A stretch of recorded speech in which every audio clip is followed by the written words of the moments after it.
Shalom saudara-saudara yang saya kasih dalam Tuhan, selamat pagi, salam sehat bagi kamu semua.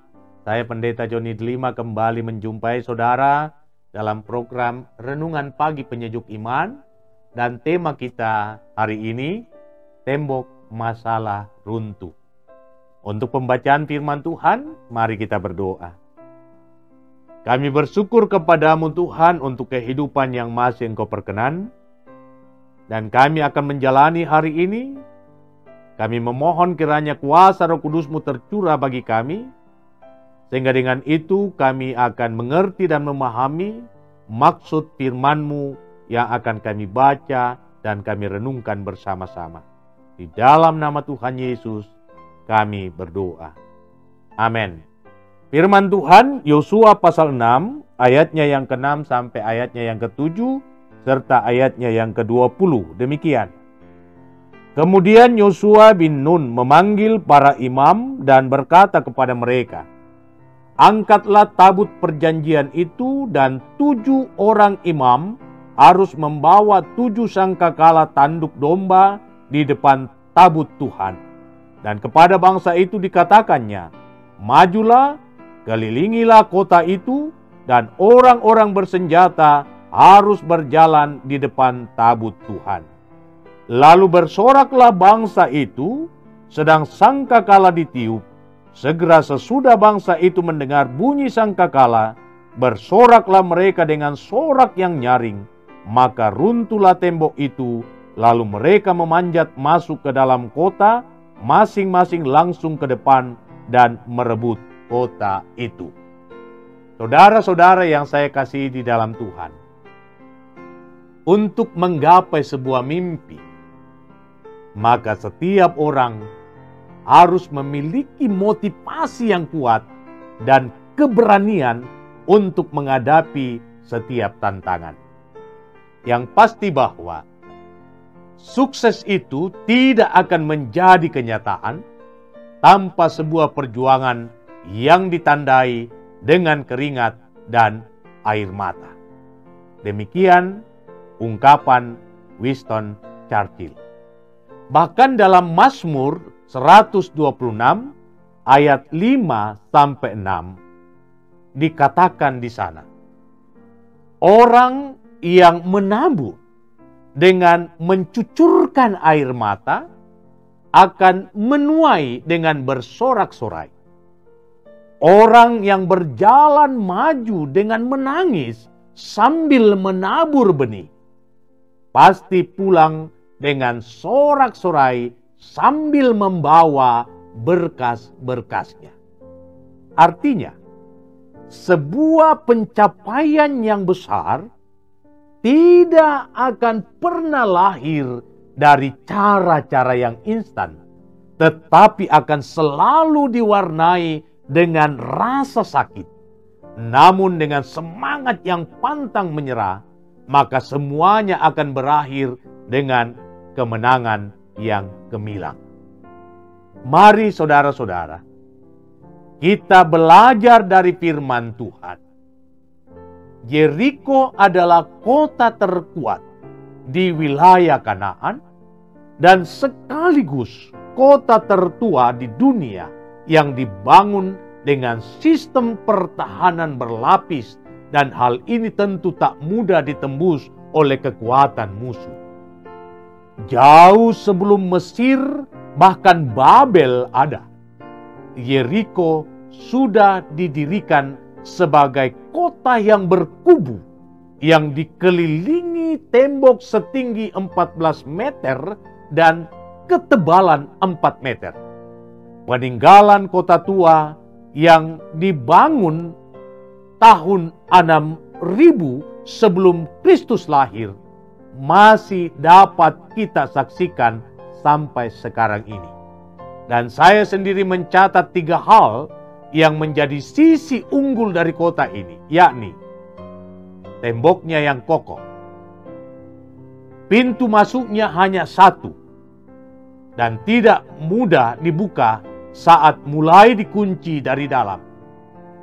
Kota ini dijaga ketat oleh tentara yang memiliki perawakan yang tinggi besar dan kuat. dengan melihat kenyataan yang ada 3 hal ini, maka adalah sebuah kemustahilan bagi bangsa Israel untuk menaklukkan kota ini. Tetapi saudara-saudara, sejarah mencatat bahwa pada akhirnya Yeriko mengalami kekalahan. Tanpa sentuhan senjata ataupun tangan manusia, tembok yang begitu kokoh akhirnya runtuh juga. Tentu menjadi sebuah tanda tanya. Bagaimana mungkin hal itu bisa terjadi? Rahasianya saudara-saudara terletak pada ketaatan Yosua untuk melakukan secara total apa yang Tuhan perintahkan kepadanya. Sekalipun perintah itu rada-rada aneh, sebuah perintah untuk berjalan maju bukan dengan mengerahkan kekuatan fisik ataupun kekuatan senjata, tapi dengan mengelilingi tembok kota sambil memuji-muji Tuhan. Tidakkah hal ini tampak aneh bagi musuh yang ada di balik tembok itu, bukan? Tentu mereka bertanya-tanya dalam hati, dan bisa jadi itu juga pertanyaan kita. Bangsa ini mau perang atau mau konser musik? Tetapi saudara-saudara, sekalipun hal itu aneh bagi Yosua dan bisa juga aneh bagi orang lain, namun karena itulah perintah Tuhan, maka Yosua pun melakukan tepat seperti yang diperintahkan kepadanya. Saudaraku, banyak permasalahan hidup yang kita hadapi setiap hari, dan terkadang hal tersebut tak mampu lagi kita hadapi dan kita selesaikan. Permasalahan itu seperti tembok kota Yeriko yang berdiri kokoh, yang tak mungkin dapat kita tembus. Tetapi berangkat dari firman Tuhan hari ini, kita mau belajar tentang arti sebuah ketaatan untuk hidup di bawah otoritas firman Tuhan. Mari kita meyakini bahwa hidup ini ada di dalam kendali Tuhan. Dan karena itu kita harus belajar untuk mendengar apa yang Tuhan mau. Untuk mendengar apa yang Tuhan mau firmankan. Untuk mendengar apa yang Tuhan mau sabdakan. Saatnya kita belajar untuk mengucapkan kata-kata sama seperti Samuel. Berbicaralah ya Tuhan, hamba-Mu siap mendengar. Jika Yosua dan umat Israel mampu menerobos tembok Yeriko yang kokoh itu karena ketaatan melakukan apa yang Tuhan perintahkan kepada mereka dengan setia, maka saatnya sekarang hidup kita harus berada di bawah otoritas kuasa firman. Kita harus siap melakukan apa yang Tuhan kehendaki dalam hidup kita. Maka sekokoh apapun tembok masalahmu, pada akhirnya akan runtuh juga. Karena itu, bagi kamu yang sedang bergumul, camkanlah hal ini. Jika Tuhan ada di pihak kita, maka apapun tantangan yang menghadang langkahmu, hidupmu tak akan berakhir dalam kekecewaan. Sebab apa? Sebab Tuhan mengasihi orang yang berharap kepadanya, dan Ia akan memuaskan hasrat mereka dengan segala kebaikan. Mari saudara-saudara, kita berdoa. Saya rindu mendoakan saudara, semoga kasih dan rahmat Tuhan akan nyata dalam perjalanan hidupmu. Mari kita berdoa. Terima kasih Tuhan. Hari ini kami belajar firman-Mu. Betapa banyak hal dalam hidup kami, seperti tembok Yeriko.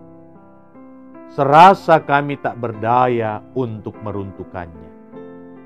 Serasa kami tak berdaya untuk menghadapinya. Tetapi firman-Mu mengajak kami, supaya kami meletakkan semua persoalan kami di bawah otoritas Tuhan dan tetap percaya bahwa firman-Mu ya dan amin.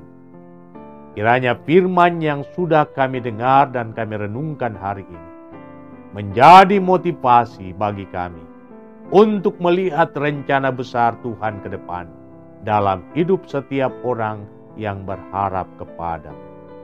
Karena itu hamba memohon kepadamu ya Tuhan, berkatilah semua umat-Mu yang mendengarkan firman-Mu hari ini. Sebab apa yang Tuhan berkati akan diberkati untuk selama-lamanya. Dilapangkanlah jalan bagi mereka untuk menikmati yang terbaik di hari esok. Di dalam nama Tuhan Yesus kami berdoa. Amin. Saudara-saudara, kembali saya menyampaikan, jikalau saudara mempunyai problem, masalah yang begitu berat, saudara dapat menyampaikan hal itu lewat kolom komentar, ataukah dapat juga menyampaikan lewat nomor telepon yang ada di bawah ini. Selamat menjalani aktivitasmu hari ini. Tuhan Yesus memberkatimu.